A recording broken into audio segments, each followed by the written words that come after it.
ഒരു അൺഎക്സ്പെക്ടഡ് ട്രിപ്പായിരുന്നു. കാരണം ശിവാനി ട്രിവാൻഡ്രത്ത് വന്നിട്ട് അങ്ങനെ നമ്മൾ ട്രിപ്പിന് പോകാൻ വിചാരിക്കുന്നത്. മീൻസ് ട്രിവാൻഡ്രത്ത് പോകുകയാണ് ജസ്റ്റ് ഒന്ന്. ഞാൻ, ആവണി, ശിവാനി, ആവണിയുടെ മോള് ഇന്നു.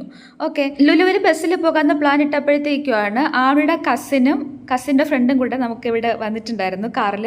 സോ നമുക്ക് കുറച്ച് ദൂരത്തേക്ക് ലിഫ്റ്റ് കിട്ടിയിട്ടുണ്ടായിരുന്നു. പട്ടം വരെ ആയിരുന്നു എന്നാണ് എൻ്റെ ഒരു വിശ്വാസം. മറന്നുപോയി. കണ്ണനും കാർത്തിക്കും ആയിരുന്നു കേട്ടോ. ഇവരിവിടെ ആവശ്യത്തിന് വന്നതാണ്, അവരുടെ ഒരു ആവശ്യത്തിന്. സോ നമുക്കിങ്ങനെ ലിഫ്റ്റ് കിട്ടി. ശിവാനി അങ്ങനെ എന്തോ ഒരു ആവശ്യത്തിന് ട്രിവാൻഡ്രത്ത് വന്നായിരുന്നു. അങ്ങനെ നമ്മൾ പെട്ടെന്നൊരു പ്ലാൻ ചെയ്ത ഒരു ട്രിപ്പാണ്. നമുക്ക് എവിടെ പോകണമെന്നില്ല അറിയത്തില്ല. അതിനിടയിൽ നമുക്ക് കറണ്ടിലായിരുന്നു. ആവണിയുടെ അവിടെ 2 ദിവസമായിരുന്നു, നമുക്കിവിടെ ഒരു ദിവസമായിരുന്നു. സോ ആദ്യത്തെ ഒരു ദിവസം പ്ലാൻ ചെയ്തിട്ട് പിന്നെ നമ്മൾ നെക്സ്റ്റ് ഡേയിലോട്ട് അങ്ങ് മാറ്റിയിട്ടുണ്ടായിരുന്നു. നമുക്കൊരു ടൂറിസ്റ്റ് പ്ലേസിലൊന്നും പോകാൻ പറ്റത്തില്ല. കാരണം മഴയും കാറ്റും ആയതുകൊണ്ട് ഒട്ടും സേഫ് അല്ല ടൂറിസ്റ്റ് പ്ലേസുകളൊന്നും. പ്രത്യേകിച്ച് വെള്ളമുള്ള സ്ഥലങ്ങളൊന്നും സേഫ് അല്ല, വെള്ളവും മലയും ഒക്കെ ഉള്ളത്. അങ്ങനെ നമ്മൾ ലുലുവിൽ പോകാമെന്ന് വെച്ചാൽ അതാകുമ്പം സേഫ് ആണല്ലോ, വേറെ പ്രശ്നങ്ങളൊന്നും ഇല്ലല്ലോ, പോകുന്ന വഴിക്കുള്ള മഴയുടെ പ്രശ്നമല്ലേ ഉള്ളൂ. അങ്ങനെ നമ്മൾ പട്ടത്തെന്ന് ഒരു ഊബർ വിളിച്ചിട്ടുണ്ടായിരുന്നു. ആ ഊബറിൽ ലുലുവിൽ പോയി അവിടെ ചെന്നിട്ട് ശിവാനിയുടെ ലഗേജ് ബാഗ് കണ്ടു ഇടയ്ക്ക്. ആ വലിയ ബാഗ് നമുക്ക് എവിടെയെങ്കിലും കൊണ്ട് വയ്ക്കണം. കാരണം നല്ല വെയിറ്റ് ഉണ്ട്, തൂക്കി അടക്കാനൊന്നും പറ്റത്തില്ല. സോ നമ്മൾ അതിനുള്ള പ്ലേസ് നോക്കുന്നുണ്ട്. ആവണിക്കും മോക്കും ഹൈപ്പർ മാർക്കറ്റിൽ പോകണം, കാരണം ഫുഡ് കഴിക്കാനുണ്ട്.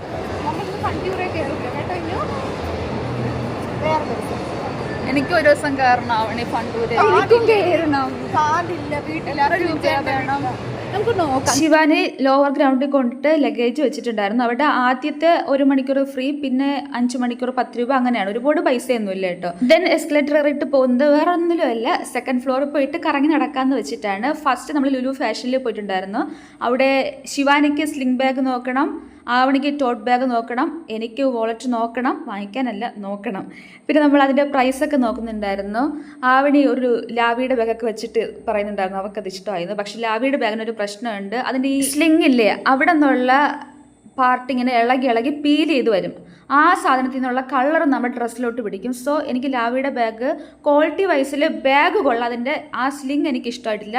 അപ്പോൾ ഞാൻ വിചാരിച്ചു എൻ്റെ മാത്രം ഇഷ്യൂ ആണ്. അങ്ങനെ നോക്കി ഇരിക്കുമ്പോഴത്തേക്കുമാണ് ഒരു ഹിന്ദി ചാനലിൽ അവരും പറഞ്ഞു ഇതേ സെയിം ഇഷ്യൂ ലാവിയുടെ ബാഗിൽ. അല്ലെങ്കിൽ ബാഗ് സൂപ്പറാണ്, പക്ഷെ അതിൻ്റെ വള്ളി ക്വാളിറ്റി ഇല്ല. ഫാൻസി സെക്ഷനിലോട്ട് പോയിട്ട് ഫസ്റ്റ് കാണിച്ച ക്ലിപ്പില്ലേ, കുഞ്ഞു ക്ലിപ്പ്, അത് ആവണിയുടെ മോക്ക് വാങ്ങിച്ചിട്ടുണ്ടായിരുന്നു. ഇയറിങ്സ് നോക്കുന്നുണ്ടായിരുന്നു. അത് നമുക്ക് ഇഷ്ടപ്പെട്ടു, ഭംഗിയുണ്ട്. ആ സ്റ്റോണൊക്കെ കാണാൻ ആ ലൈറ്റിലായിരിക്കും കേട്ടോ. പുറത്തിറങ്ങുമ്പോഴത്തേക്ക് എത്ര ഭംഗി ഉണ്ടാവും നമുക്കറിയത്തില്ല. ഈ ക്ലിപ്പൊക്കെ കാണാൻ ഭംഗിയുണ്ട്, പക്ഷേ ഇത് നമുക്ക് പിടിച്ചു നോക്കുമ്പോൾ പറയാം പെട്ടെന്ന് പൊട്ടിപ്പോകുന്നതാണ്. ഈ പ്രൈസ് റേഞ്ചിനകത്ത് വാങ്ങിക്കുന്നതിൽ വലിയ യൂസൊന്നുമില്ല. പിന്നെ ആവണിയുടെ നമ്മളവിടെ നിന്ന് തുള്ളുന്നുണ്ട്. അവർക്ക് ഇഷ്ടമുള്ള സാധനങ്ങളൊക്കെ കിട്ടിയല്ലോ, അവർക്ക് ഇതൊക്കെ വാങ്ങിച്ചു കൊടുത്തിട്ടുണ്ടായിരുന്നു.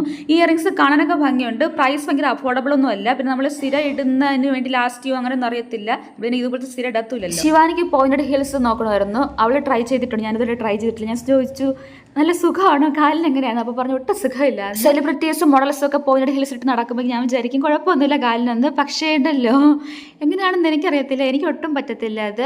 അതുപോലെ ചിലപ്പോൾ ഇങ്ങനെ വാക്കൊക്കെ നടത്തി വന്നിട്ട് ഇങ്ങനെ വീഴുന്നതും കണ്ടിട്ടുണ്ട്. അതിട്ടിട്ട് അമ്മയെ സമ്മതിക്കണം അവരെ എന്തായാലും. പിന്നെ ഫ്രോക്ക് ഇടൽ ഞാൻ അങ്ങോട്ട് പോകും, എനിക്ക് വേണ്ടെങ്കിലും. എൻ്റെ കുഞ്ഞിലത്തെ കിട്ടാത്ത കുഞ്ഞിനെ ഞാൻ ആശ്വസിപ്പിക്കാൻ വേണ്ടിയിട്ട്. ഇതൊന്നും കിട്ടിയിട്ടില്ലല്ലോ നമ്മുടെ കുഞ്ഞുകാലത്ത്. ഞാൻ ഇവിടെ എക്സ്പ്രഷൻ എടുക്കുന്നത് അമ്മ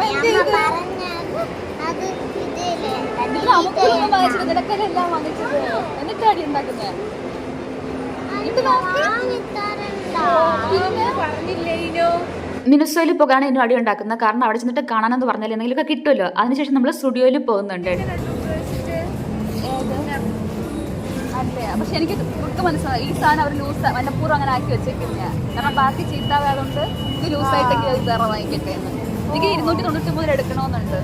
ഡ്രസ്സ്, കമ്മല്, ചപ്പലൊക്കെ നോക്കി നടക്കുവാണ്. ആ സെയിം ക്ലോത്ത് വെച്ച് കുറേ ഡ്രസ്സ് ഉണ്ടെന്ന് തോന്നുന്നു അവർക്ക്. ഇനിയിപ്പോൾ ഒരു പാൻറ് കാണിക്കും. ആ പാൻറ് ഉണ്ടല്ലോ, മുൻപ് ഞാൻ പാപ്പനം കൂടെ സ്റ്റുഡിയോയിൽ പോയപ്പോഴുണ്ടായിരുന്നു. ഇത് എല്ലാം സെയിം.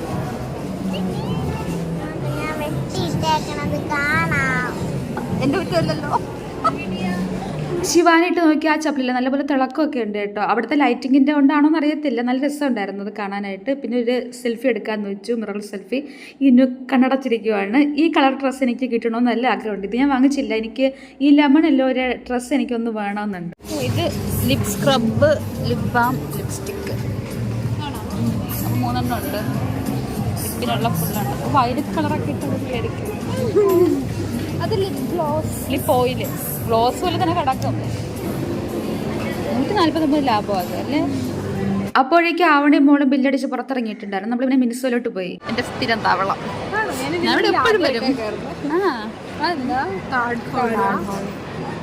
എത്രയാ?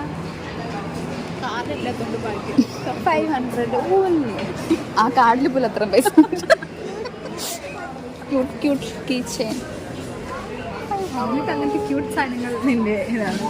മിനുസോ ലാഭം ആവണമെന്ന് ഞാൻ പറഞ്ഞിട്ട് നോക്കുമ്പോഴത്തേക്കും ഭയങ്കര ലാഭമായിട്ടൊന്നുമില്ല. ആക്ച്വലി എനിക്ക് തോന്നുന്നുണ്ട് വീട്ടിൽ നിന്നിട്ട് നോക്കുമ്പോഴത്തേനും അവിടെയുള്ള സാധനങ്ങളൊക്കെ ഇല്ലേ ഇപ്പോൾ ഇച്ചിരി പ്രൈസ് കൂട്ടിയിട്ടേക്കുന്ന പോലെ എനിക്ക് ഫീൽ ചെയ്തു. അതെനിക്ക് തോന്നിയെന്നറിയത്തില്ല. പിന്നെ കളക്ഷൻ നല്ല കുറവാണ്, വാങ്ങിച്ച് തീർന്നുകൊണ്ടായിരിക്കും. ഒരുപാട് ഐറ്റംസ് ഇല്ല മുൻപത്തെ വെച്ച് നോക്കുമ്പോഴത്തേക്കും. എസ്പെഷ്യലി ചിൽഡ്രൻസിന് സ്പെഷ്യലായിട്ടുള്ള സെക്ഷൻസ് ഒക്കെ ഇല്ലേ, ക്യൂട്ടായിട്ടുള്ള ഹെയർ ബാൻഡ്സ്, പിന്നെ ബുക്കുകൾ, പേനകൾ, അങ്ങനെയുള്ള കാര്യങ്ങളൊക്കെ വളരെ കുറവായിട്ട് എനിക്ക് തോന്നി നോക്കുമ്പോഴത്തേക്കും. പിന്നെ ഓൺലൈനൊക്കെ ഇത്തിരി എക്സ്ട്രാ പ്രൈസ് ഉള്ള പോലെയും തോന്നി. പാവക്കൊക്കെ അങ്ങനെയാണോ എന്നറിയത്തില്ല. ഞാൻ സ്റ്റേഷനറി ഐറ്റംസ് ആണ് പറഞ്ഞത്. അതിനുശേഷം നമ്മൾ ഇറങ്ങി തേരപ്പര നടക്കുവാണ്. അവിടെ നടന്നിട്ട് നേരെ നമ്മൾ ഫുഡ് കോർട്ടിലോട്ട് പോയിട്ടുണ്ടായിരുന്നു കേട്ടോ. ഒരാളോട് ഭയങ്കര വിഷമത്തിലാണ്. മിനുസോയിൽ കയറിയിട്ട് ഒരു മാനിനെ പോലും വാങ്ങിച്ചു കൊടുത്തില്ല. ഫുഡ് കോർട്ടിലെത്തി വൻ തിരക്കാണ്. എങ്ങനെയൊക്കെ നമ്മൾ സീറ്റ് ഇപ്പുറത്തുനിന്ന് ചെയറൊക്കെ വലിച്ചിട്ട് ഒപ്പിച്ചു. മീൻസ് ആളില്ലാത്ത ചെയർ എടുത്തിട്ടാണ് കേട്ടോ. അങ്ങനെ നമുക്ക് ഇരിക്കാനുള്ള 4 ചെയർ ഒപ്പിച്ചിരുന്നപ്പോഴത്തേക്കും നമ്മൾ എഴുന്നേറ്റ് ഫുഡ് വാങ്ങിക്കാൻ പോലെ ആൾ പോയിട്ട് വരുമ്പോഴത്തേന് സീറ്റ് കിട്ടത്തില്ലല്ലോ. സോ ശിവാനി അവന് ഫുഡ് വാങ്ങിക്കാൻ പോയി. ഞാനും ഇനും കൂടെ റീൽ എടുക്കുമായിരുന്നു പിന്നെ അവിടെ ഇരുന്നിട്ട്. അത് കഴിഞ്ഞപ്പോഴത്തേക്ക് നിതിനും കീർത്തനും കൂടെ എത്തിയിട്ടുണ്ടായിരുന്നു. കീർത്തന നിതിൻ്റെ വൈഫാണ്, മുമ്പ് കാണിച്ചിട്ടുണ്ട്. അപ്പോഴേക്ക് ഫുഡ് എത്തി. ഈ ജ്യൂസ് ഞാൻ കുടിച്ചു നോക്കി, എനിക്ക് അത്ര ഇഷ്ടമായില്ല. കാരണം ഉണ്ടല്ലോ, ഞാൻ കൂടുതലും ഫ്രഷ് ജ്യൂസാണ് കുടിക്കുന്നത്. കൂടുതലൊന്നുമല്ല, ഒരു 99% അത് തന്നെയാണ്. സോ എനിക്ക് ഈ ബോട്ടിലെ ജ്യൂസ് കുടിക്കുമ്പോഴത്തേക്ക് ആ ടേസ്റ്റ് അങ്ങനെ അത്ര പിടിക്കത്തില്ല.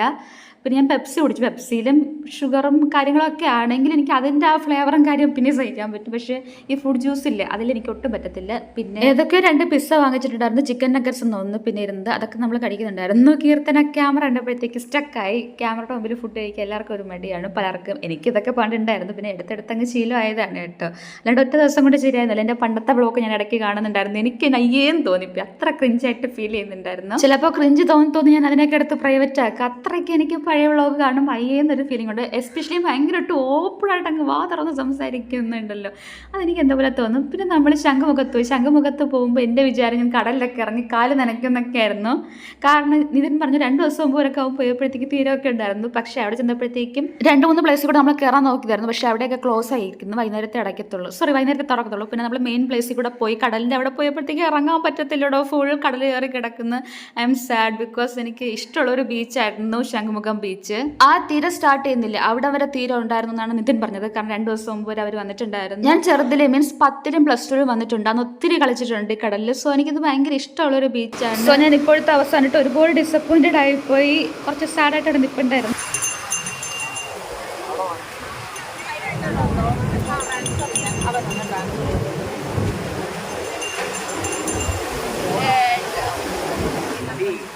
മിനിഞ്ഞാന്ന് വരെ വന്നപ്പോൾ സ്റ്റാർട്ട് ചെയ്യുന്നുണ്ട്, അതുവരെ ബീച്ചിലായിരുന്നു. ഇത് മഴ പെയ്തിട്ട് വന്നതാ.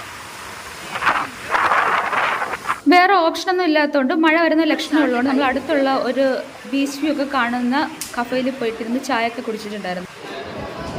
Light without, strong without.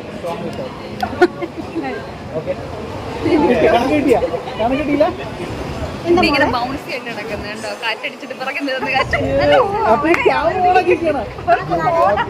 വന്നിരുന്നെങ്കിൽ അവൻ കൊന്നേനെ. എടാ ക്യാമറ ഓൺ ഇല്ല, ഞാൻ അങ്ങനെ എടുക്കില്ല, ഇഷ്ടമില്ലാത്തവരെടുക്കത്തില്ല. ഇങ്ങനെ വെച്ച് കഴിഞ്ഞാൽ നമ്മുടെ ഫ്രഞ്ച് ഫ്രൈസ് ഓർഡർ ചെയ്തത് ഇതുപോലെ കത്തി അടിച്ചിരിക്കുന്നുണ്ട്. ഒട്ടിക്കാൻ പറ്റുമോ നോക്കും ഞാൻ.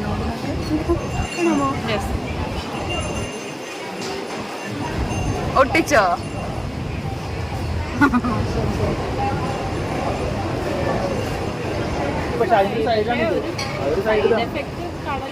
അതുകൊണ്ടായിരിക്കാം, ഇല്ലെങ്കിൽ മറ്റേ നമ്മുടെ പ്ലേറ്റ്സിന്റെ ഒക്കെ ഷിഫ്റ്റിംഗ് കാരണമാവാം അതിൽ കടൽ കയറുന്നുണ്ട്. കടൽ കയറി ആയിരിക്കും ലോകം അവസാനിക്കുന്നത്. ഓരോ സ്ഥലങ്ങളിലും നമ്മുടെ ലാൻഡ് ഏരിയ കുറഞ്ഞോണ്ടിരിക്കുകയാണ്. അതെ, പ്ലേറ്റ് ഷിഫ്റ്റിംഗ് നടക്കുന്നുണ്ട്. മുംബൈയൊക്കെ പോകും. മുംബൈ ഓൾറെഡി എത്രയോ കിലോമീറ്റേഴ്സ് ഇപ്പൊ തന്നെ എടുത്തിട്ടുണ്ട്. ശരിക്കും ബീച്ച് ഏരിയ ഉണ്ടായിരുന്നു, ബീച്ച് ഏരിയ തുടങ്ങുന്നത് അവിടെയായിരുന്നു. അത് ഈ 10 കൊല്ലം കൊണ്ടാണ് ബീച്ച് ഏരിയ ഓൾമോസ്റ്റ് ഹാഫിങ്. നമ്മൾ പണ്ട് ഇറങ്ങി കളിക്കുന്ന ഒരു ബീച്ച് സ്കൂളിൽ പഠിക്കുമ്പോൾ അതുപോലെയാണ് അവിടെ ജുഹു.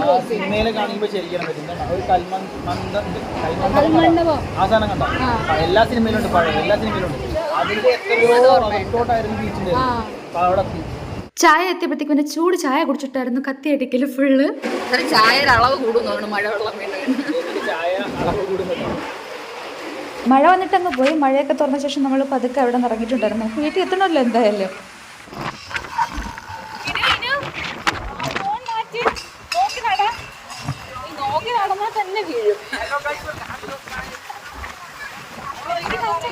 ഇത്രയും സന്തോഷത്തിന് പകരമായിട്ട് നമ്മളൊരു ഓട്ടോയിൽ കയറിയിട്ടുണ്ടായിരുന്നു. നെക്സ്റ്റ് ഊബർ ബുക്ക് ചെയ്ത് ചാക്കയെന്ന് മലയങ്കിഴന്ന് കൊടുത്തിട്ടുണ്ടായിരുന്നു. അപ്പോൾ ഊബർ ഓക്കെ പറഞ്ഞിട്ട് വിളിച്ചപ്പോഴത്തേക്ക് തന്നെ നമ്മൾ പറഞ്ഞു നമുക്ക് തിരുമല കൂടെ പോകണം. അപ്പോൾ നമ്മൾ അത് നെക്സ്റ്റ് ആഡ് സ്റ്റോപ്പും കൂടെ കൊടുക്കാൻ പോവാണ്, അങ്ങനത്തെ ഒരു കാര്യം ഉണ്ടല്ലോ, അത് ചെയ്യാമെന്ന്. അപ്പോൾ അയാൾ ഓക്കെ പറഞ്ഞു. നമ്മൾ ഊബറിൽ കയറിയിരുന്ന് കഴിഞ്ഞപ്പോഴത്തേക്കും പറഞ്ഞു അല്പം ഒന്ന് അഡ്ജസ്റ്റ് ചെയ്ത് തരണേന്ന് പറഞ്ഞു. അപ്പോൾ നമുക്ക് മനസ്സിലായില്ല അയാൾ ഉദ്ദേശിക്കുന്നത് എന്താണെന്ന്. അപ്പോൾ നമ്മൾ വീണ്ടും ചോദിച്ചു എത്ര എമൗണ്ട് എക്സ്പെക്ട് ചെയ്യുന്നതെന്നൊക്കെ ചോദിച്ചു. കാരണം നമ്മൾ നോർമലി ഒരു ഓട്ടോ വിളിച്ചാൽ ചിലപ്പോൾ റിട്ടേൺ തന്നെ വേണമെന്ന് ആദ്യമേ പറയും.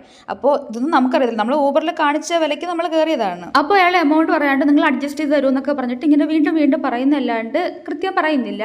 പിന്നെ നമ്മൾ തമ്പാൻ ഇറങ്ങാം അങ്ങനെയെങ്കിലും എന്ന് വിചാരിച്ചപ്പോഴത്തേക്കും ഉടനെ അയാൾ പറയില്ലേ അങ്ങനെ അഡ്ജസ്റ്റ് ചെയ്ത് തരേണ്ട നിങ്ങൾ ഇരുന്നു എന്ന് പറഞ്ഞു. അങ്ങനെ വഴിയിലൊന്നും ഇറക്കി വിടത്തില്ല നമ്മൾ, അങ്ങനെയൊക്കെ ആയി. പിന്നെ അതിനുശേഷം നമ്മൾ തിരുമല ശിവാനി ഇറങ്ങുന്നവരെ അയാൾ അടിയുണ്ടാക്കിക്കൊണ്ടേയിരുന്നു. ഭയങ്കര അഗ്രസീവായിട്ട് ഓട്ടോ ഓട്ടിക്കുക, വണ്ടിയിൽ ഇടിക്കാൻ പോകുന്നവരെ ഇട്ട് ഓട്ടിക്കുക, സിഗ്നൽ ഫുൾ തെറ്റിക്കുക, പിന്നെ ഈ കട്ട് ചെയ്യാൻ പാടില്ലാത്ത ലൈനില്ലേ കറക്റ്റ് ഇങ്ങനെ സ്ട്രെയിറ്റ് ലൈൻ അതൊക്കെ തെറ്റിച്ച് ഓട്ടിക്കുക. അയാൾ ഫുൾ ഇങ്ങനെ റൂൾസൊക്കെ തെറ്റിച്ച് ഓട്ടിക്കുക. ശിവാനി തിരുമല ഇറങ്ങിക്കഴിഞ്ഞ ശേഷം പിന്നെ നമ്മുടെ അടുത്ത് ഫുൾ സെൻറ്റി ഡയലോഗുകൾ.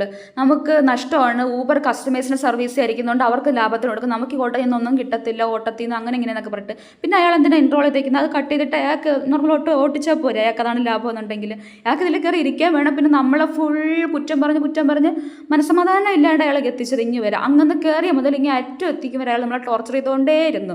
ദെൻ നമ്മൾ മലങ്കി ഇറങ്ങിയപ്പോഴത്തേക്ക് പിന്നെ ഓട്ടം കിട്ടാൻ വേണ്ടി ചോദിക്കില്ലേ നിങ്ങൾ എങ്ങോട്ട് പോകുന്നു, അങ്ങോട്ടുള്ള ഓട്ടം കൊണ്ട് തരാനായിട്ട്. അപ്പോൾ നമ്മൾ പറഞ്ഞു വേണ്ട നമുക്കിവിടെ വേറെ ആവശ്യമുണ്ടെന്നൊക്കെ പറഞ്ഞിട്ട് അയാൾ എങ്ങനെയൊക്കെ പറഞ്ഞു വിട്ടു. അയാൾ പോകുന്നില്ല, അയാൾക്ക് പിന്നെ ആ ഓട്ടം വേണം. പിന്നെ നമ്മൾ നോർമൽ അല്ലാണ്ടുള്ള ക്ലിനിക്കിൽ പോകാനുണ്ടായിരുന്നു. അവൻ്റെ അവിടെ ക്ലിനിക്കിൽ പോയിട്ട് ശേഷം പിന്നെ നമ്മൾ നോർമൽ ഓട്ടോ വിളിച്ചിട്ട് ഇങ്ങനെ വീട്ടിൽ പോയിട്ടുണ്ടായിരുന്നു. രാവിലെ ഞാൻ ട്രിപ്പിന് പോകുന്ന ചുമ്മാണ്, കാരണം അവരെ വിളിച്ചുകൊണ്ട് പോയി. ഞാൻ ആകെ ഒരു മൂടവിട്ട അവസ്ഥയിലൊക്കെ ആയിരുന്നു കുറച്ച് നാളുകളായിട്ടൊക്കെ.